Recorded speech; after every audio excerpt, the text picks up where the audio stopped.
No dia 30 de novembro de 1986, foi registrado na cidade de João Câmara o maior abalo sísmico do Rio Grande do Norte. 31 anos depois, a cidade e o estado voltam a ficar apreensivos aqui com os novos tremores ocorridos no último domingo. Os abalos tiveram magnitude de 2,1 graus na escala Richter. Sobre o assunto, conversaremos agora com Aderson Farias, ele que é lá do Departamento de Sismologia da UFRN. Boa noite, Aderson. Seja bem-vindo aqui ao TVU Notícias. Obrigado. Essa escala Richter vai de 0 até 9 graus, é isso? Veja só, a escala Richter, ela foi originalmente criada para os terremotos na Califórnia, na década de 30, dos anos 30, anos 40, já do século passado, né? Então, e ela foi adaptada para várias regiões do planeta. Então, a escala Richter, ela funciona muito bem. E mas terremotos acima de 5 magnitudes, 5, 6, ela não é mais utilizada. Então, hoje em dia se utiliza outras magnitudes que são mais adequadas para se medir terremotos.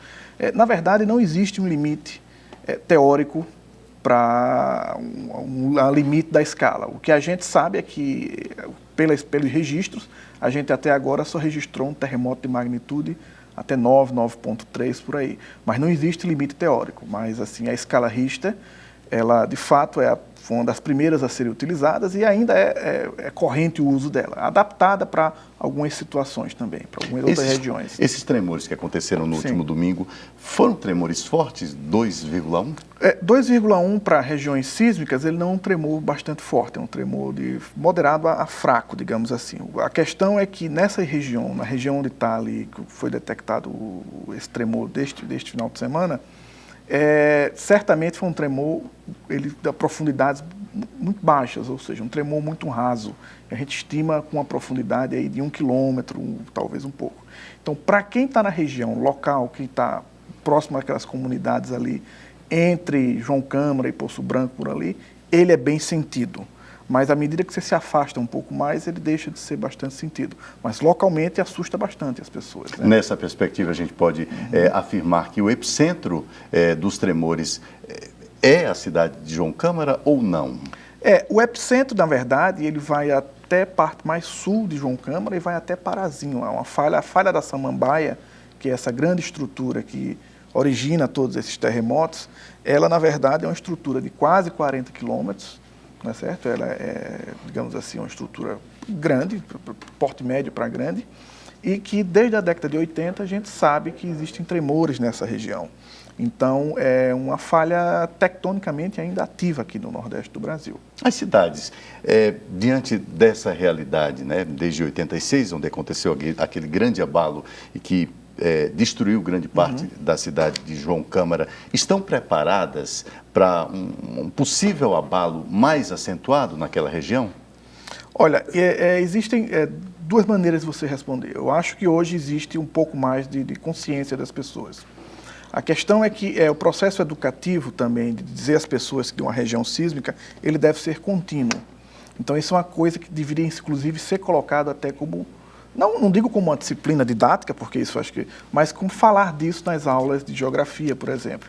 Em relação às estruturas, com essa magnitude 2, como no final de semana a gente registrou, o risco maior é de queda de objetos em cima das pessoas. Assim, as estruturas em geral suportam magnitude 2, mas assustam.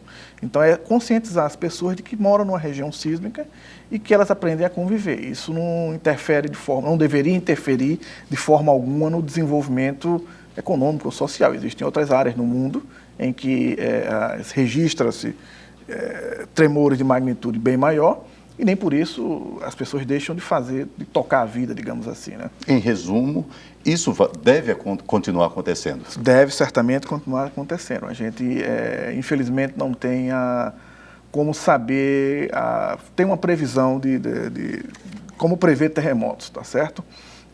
Existem métodos que funcionam, outros que não, mas não existe método confiável para se prever com exatidão onde, quando e em que magnitude um terremoto vai acontecer. Então, o trabalho que a gente faz, a gente tem uma rede sismográfica monitorando desde o sul da Bahia até o norte do Piauí, chegando no Maranhão já, que monitora toda essa faixa de toda essa sismicidade no Nordeste do Brasil. Ok, queremos agradecer a participação já aqui no TV Notícias de Aderson Farias, ele que é do laboratório, responsável pelo Laboratório de Sismologia da UFRN. Muito obrigado, Aderson, pelas informações. Eu que agradeço. Obrigado, boa noite.